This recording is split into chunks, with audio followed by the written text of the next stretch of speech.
His name became a curse, a synonym for treachery.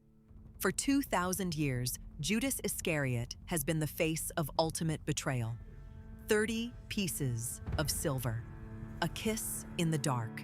The most infamous act in human history. But what if we have been reading the story backwards? Judas was not a stranger pulled from the crowd. He was hand-selected.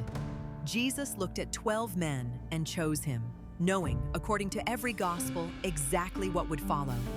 He gave Judas the money bag, the seat of trust, the inner circle of the inner circle. In 1978, a crumbling codex surfaced in Egypt, the Gospel of Judas, a Gnostic text dated to the 2nd century. It rewrote everything. In this gospel, Judas is not a villain. He is the only disciple who truly understood who Jesus was. And he was asked to do the hardest thing any friend could be asked. Every other disciple fled. Peter denied. Thomas doubted. But Judas did the one thing that no one else would do. He set in motion the events the story required. And then, alone, undefended, carrying a weight no theology has ever fully resolved, he walked away into silence. Here is where cognitive dissonance enters. We hold two truths simultaneously: that God is all-knowing, and that Judas freely chose evil.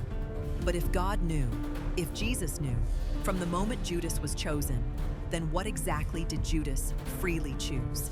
This is the question theology has never comfortably answered. Remove Judas, and there is no arrest, no trial, no crucifixion, no resurrection, no Christianity. The man we have cursed for 20 centuries may have been the engine of salvation itself. He did not prevent the story. He was the story. The villain was the hinge on which everything turned. A figure stands at the edge of a garden in the dark, lantern light catching silver coins in his palm.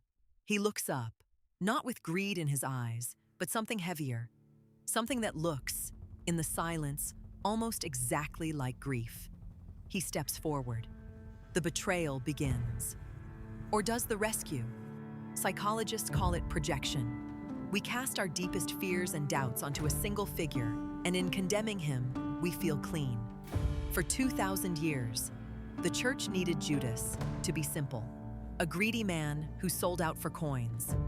Because if he was something more complicated, we might have to ask something harder about the God who chose him. The Gospel of John says Jesus told Judas directly, "What you are going to do quickly." Not a warning, not a lament, a command. The most obedient man in the room was not the one who stayed.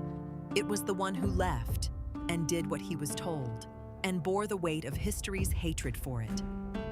A solitary figure walks out through the garden gate as dawn breaks over Jerusalem, not fleeing, but moving with purpose. The city sleeps. The sky splits open in pale gold and shadow. Behind him, the garden is still. Ahead of him, everything the world will ever become. His name became a curse. But curses carry weight only when we refuse to look at what they are shielding us from. The real betrayal may not be Judas's. It may be ours, our desperate need for a villain so simple, so final, that we never have to sit with the terrible complexity of a God who plans and chooses